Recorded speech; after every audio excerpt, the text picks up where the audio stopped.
We're back with another Star Wars Galaxy of Heroes video. I have played this mode and I am very excited. I can't wait for the community to have it in their hands because we're going to discover all the great strategies. And I'm sure the biggest question is, when is this going to come out? And the answer is very, very, very soon.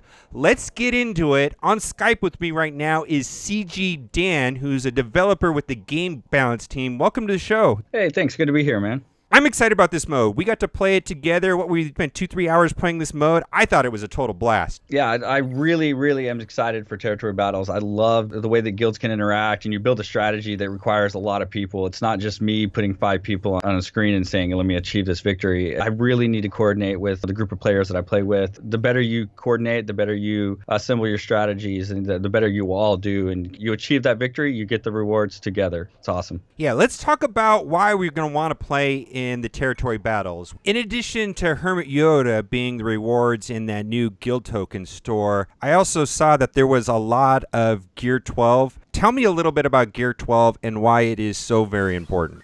Gear 12 is the most substantial update we've had to Gear as far as the balance and the power of your characters goes to date. Each piece really, really matters, and the slots that you get in Gear 12, you get your typical protection gains and your health gains and all that. The strength of your characters will dramatically improve. Comparing it to, like, say, Gear 10 to 11, 11 to 12 is a lot more substantial. It's going to be a little bit harder to obtain, but the reward for obtaining it is going to be that much better. Yeah, the current discussion is what character does Zeta next. It sounds like this is going to be the next discussion and that Gear 12 is going to be as important as Zeta's. Is that correct? For stats, yes. Your Zeta strategies are still going to be very important. Who do I Zeta next? I'm building out my Gear 12. You're probably going to build out your core, for whatever game mode you really like. Maybe you're like a core raider, maybe you're a core arena player. You're probably still going to build out your core first with Gear 12, and then you kind of filter down from there. And Territory Battles rewards everything that you do to enhance a character, whether it's training an ability or equipping a piece of gear or leveling them up.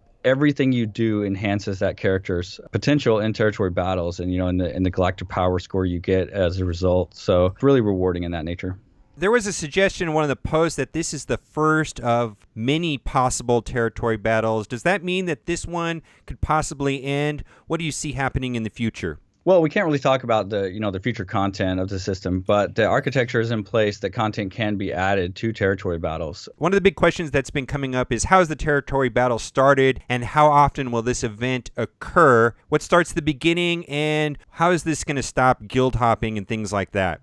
You cannot join a territory battle in progress. So even if you did hop, you would not be able to contribute to that success, and therefore you wouldn't get the rewards. And as far as the starting point goes, it is started by us. So you will not need tickets to launch the raid. It'll be started on a schedule that'll be communicated out through community and stuff like that.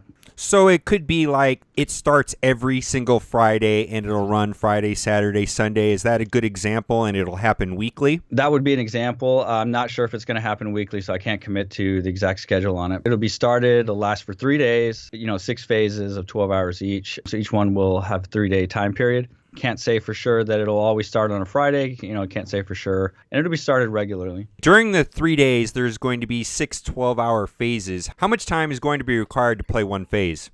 My playthroughs, I'd say about average came out about half an hour. Kind of depends on where you're at in the territory battle. Early on, it's going to take less time, and then as you progress in the territory battle, because of increased content, special missions, ship battles are added at phase 3. And you have 3 sections to the phase once you get into the later phases. So you have more to do, and the difficulty slider goes up. So you're going to have a little harder time clearing all 6 waves of the combat mission, which probably is going to require you to slow down a little bit and maintain the strategy that you've selected. Now, this question has been a hot topic everywhere right now, but what units are going to be very important to have to get better and bonus rewards, and what is the experience going to be like if you don't have all of those units? Well, first of all, one of the great things about territory battles is that your entire collection matters. So you will get credit for all the units that you have and all the investment that you've done into the various units throughout your entire roster. All 100 plus characters matter in this battle. But you have the Hoth brothers that will be required for certain nodes. There's a node that requires Rogue One and one that requires Phoenix as well. And so, you have those as required, kind of like if you want to get 3 stars on everything and really max out all 45 stars of the territory battle, then you're really going to want those units. But we also found, just during our play test and balance of it, we found that the resistance do really well. The rebels do really well. One of my favorite teams was a gen-led team with Cassian and Old Ben, and just really stacking up exposes and stuff like that. And you'll need Captain Solo. The great thing about Captain Solo is right from release, he's going to be grindable in Cantina 7, pretty approachable for the majority of players. So, it's not Cantina 9 or anything really, really hard. Cantina 7, I don't remember exactly which node, but he'll be there grindable right from the very beginning. There will be a bundle and pack available for him if you want to get extra shards that way as well. But the free-to-play and casual players will be able to use their Cantina energy towards that end. And Captain Solo is required to get the Rebel Officer Leia shards. And so if your whole guild is able to do that, again, you win as a guild, you receive rewards as a guild. Okay, so from what I could see, it looked like that the combat missions only used light side units. Is that correct? Yeah, the combat missions, as far as like the units you'll actively use in combat throughout territory battles, will be the light side units. However, you do get credit for your dark side roster as far as when you deploy and, you deploy your units after you finished up everything, and the dark side units will count towards that end. Okay, and then it seems like Hoth Rebel Scout and Hoth Rebel Soldier are going to be fairly important throughout this, and they get special bonuses. Are there going to be any packs or daily logrun rewards or any way of getting the Hoth Rebel Soldier easier? That's a great question. I'm not sure on the packs and bundles, but that is definitely something that we can coordinate through our product management team and have that outflow through the community. And hopefully that information will be out in time for you guys to prepare accordingly. And one of the nodes required the tag of Rogue One. Is that going to be a new tag? Is that just the light side Rogue One characters, or is it the dark side as well? It's going to be the stereotypical Rogue One squadron. So it'll be your Rogue One squad goes in there, and it's just a restricted bucket that says you can only use those characters. So it'll be light side Rogue One, and just says if you don't have these units, you can't participate in that particular node. Okay, so I just wanted to recap right there. Captain Han Solo is going to be farmable in the Cantina somewhere around the 7th stage. Correct. And he'll be required to unlock Leia Organa. Is that correct? That's correct. So, and again, the more people in your guild that are able to participate in that node, the more shards that your guild will get together. And so if one person completes that node, what happens? Everyone gets 1 shard. So if all 50 people complete that node, that means at the end of the territory battle, you'll be awarded 50 shards? Yeah, you'll get 50 shards for that. If everyone in your guild is able to complete all of that content, that particular node, you guys will get 50 shards, which means 7-star Rolos will be showing up pretty shortly. So altogether, it looks like light side units are going to be used. Certain missions require rebels. The Hoth brothers are going to be very important. There's one node that is Phoenix, one node that is Rogue One, one node that requires Commander Luke Skywalker. There's another node that requires Captain Han Solo, and there's even another node that once you have Rolo unlocked, she unlocks another node. What is going to be the experience if you don't have all these units? I mean, what is going to be the overall experience for a normal guild, and what will territory battles do for newer players? That's one of my favorite aspects of territory battles in general. When we were balance testing this, we actually used, we imported profiles of several guilds at various points in the life cycle. So, we balance tested guilds, everything from, hey, I've only got 30 people that have just barely hit 85, kind of lower investment and time at 85 and such. And they still do pretty well because, if you think about it, if your whole guild can participate in all the nodes and can average, say, like 3 waves completed in each combat mission, you're going to come out at about 30 stars for the whole victory, which is a substantial reward. And so the casual guilds are going to have very strong rewards that they can use to get Gear 12 and they can use to get Hermit Yoda, as well as other purchases in the store. But your top guilds will have that 45th star to really attain for, and that's going to require a common deep roster and really tight coordination and strategy between the guilds. So you've got like a little bit of something for everyone. Like the casual guild will still be able to get substantial rewards. They'll still be able to complete the territory battle and go through all the content. But then your hardcore guilds that have tighter organization and they've been at 85 for longer, so they have deeper rosters, higher gear levels and stuff like that, are going to be able to do better, and they will get better rewards as such.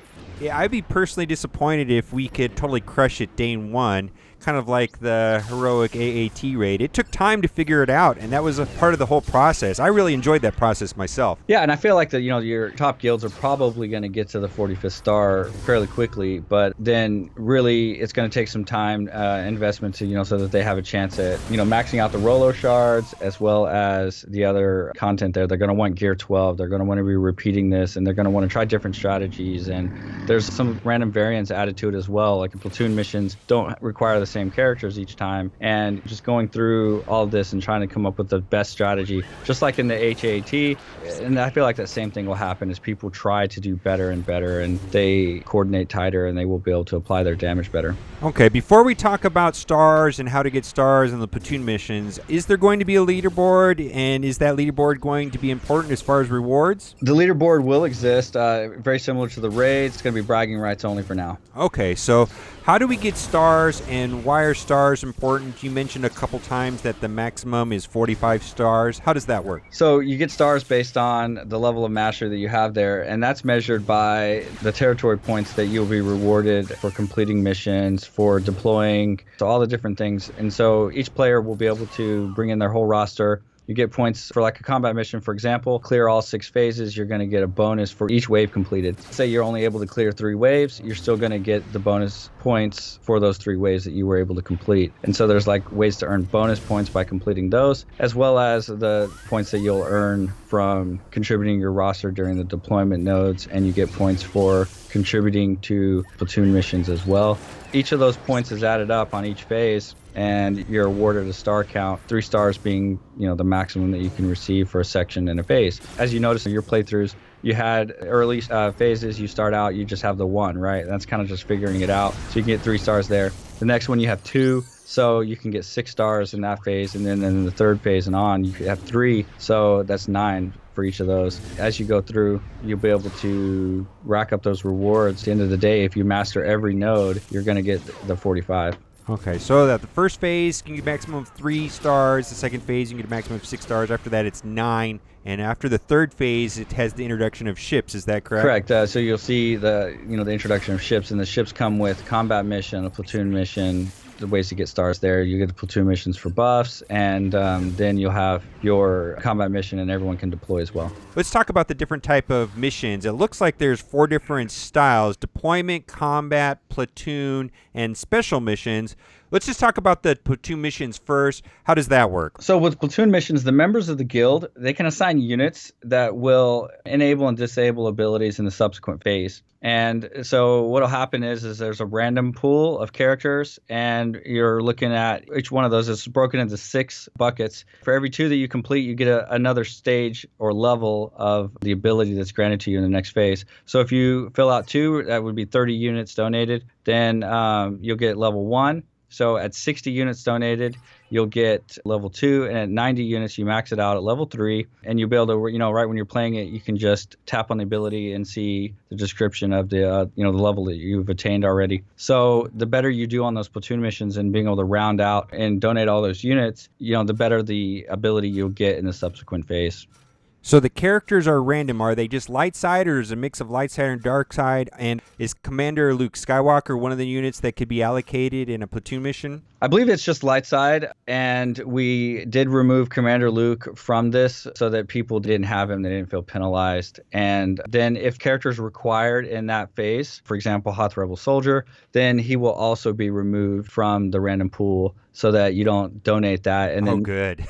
Oh, good. My goodness, that'd be terrible. Yeah, and then so you donate them to help your guild, and then you're like, oh crap, I can't complete that node. So those were pulled out as well. Okay, so there can be multiple platoon stages per phase, up to 3, correct? If there has ships, there could be 1, and then the 2 other phases would have 1 apiece. And then per phase, you can donate a maximum of 10 characters, and it'd only take 90 characters to complete one of the platoon phases.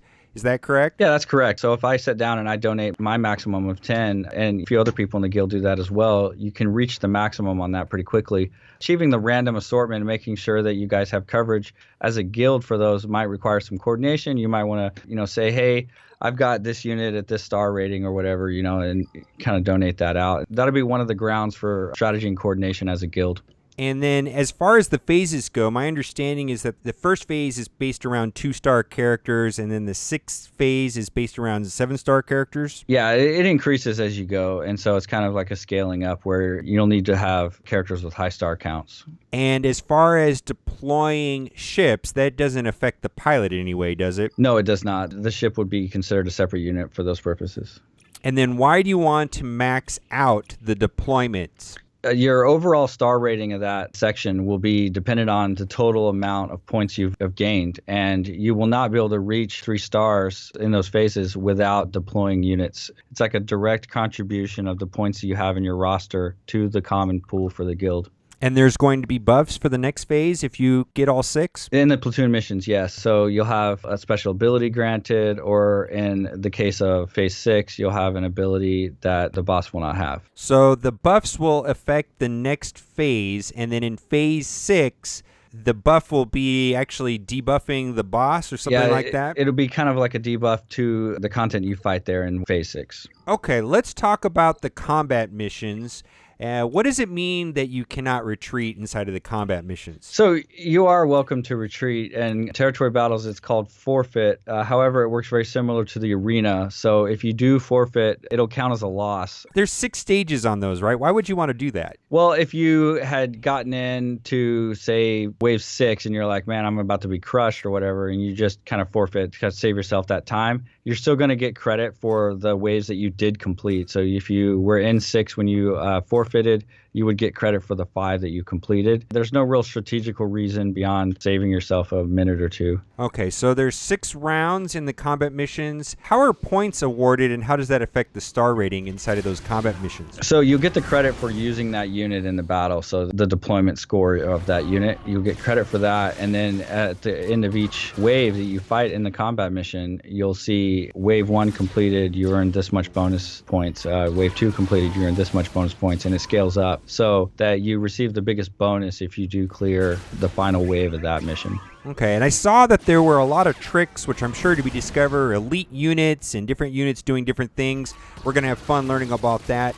But I mostly wanted to ask a question about how many different possible combat missions are there in any given phase.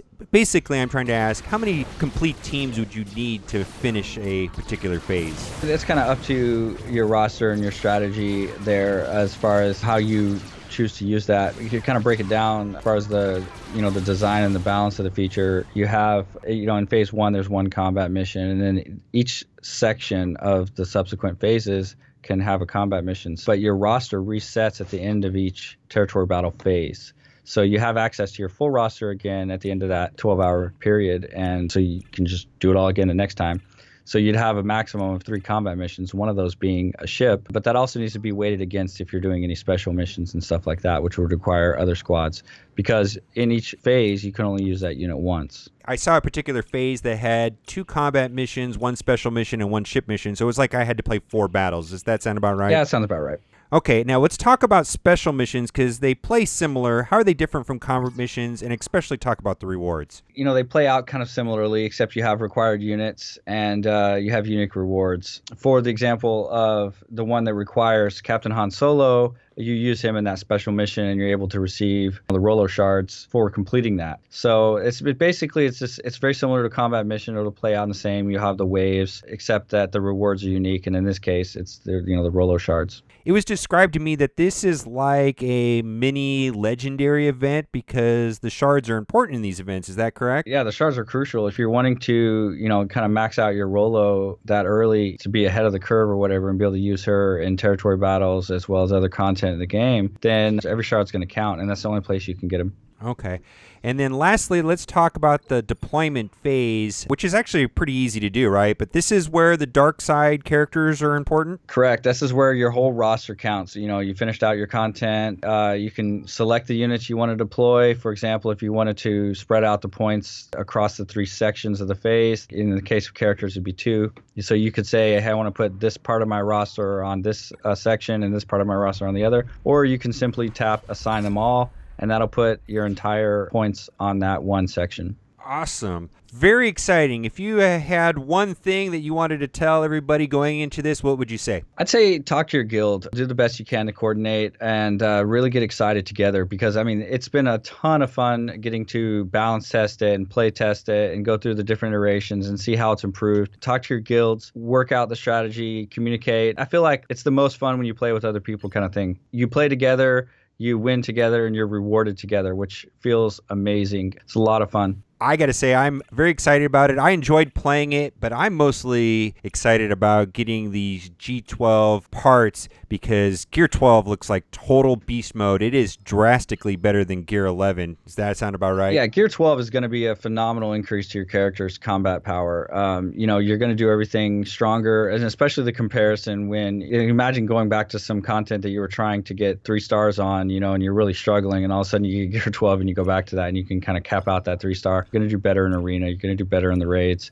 It's a dramatic increase. It's way bigger than going from Gear 10 to 11. You're going to have to work harder for it. It's going to take more salvage pieces and stuff like that. But I think that the reward is going to be more than worth it. For those still chasing Gear 11, there's going to be some Gear 11 salvage in there as well. So raid gear that you could only get from AAT or spending it in shipments, then you'll be able to kind of collect those pieces as well. So the rewards are phenomenal. And I really like that, the guild plays together, they win together, and they're rewarded together. Very good. I got to say, I can't wait for Territory Battles to come out, and it should be out very soon is the word on the street. And I wanted to thank CG Dan for coming on the show and speaking today. Always a pleasure.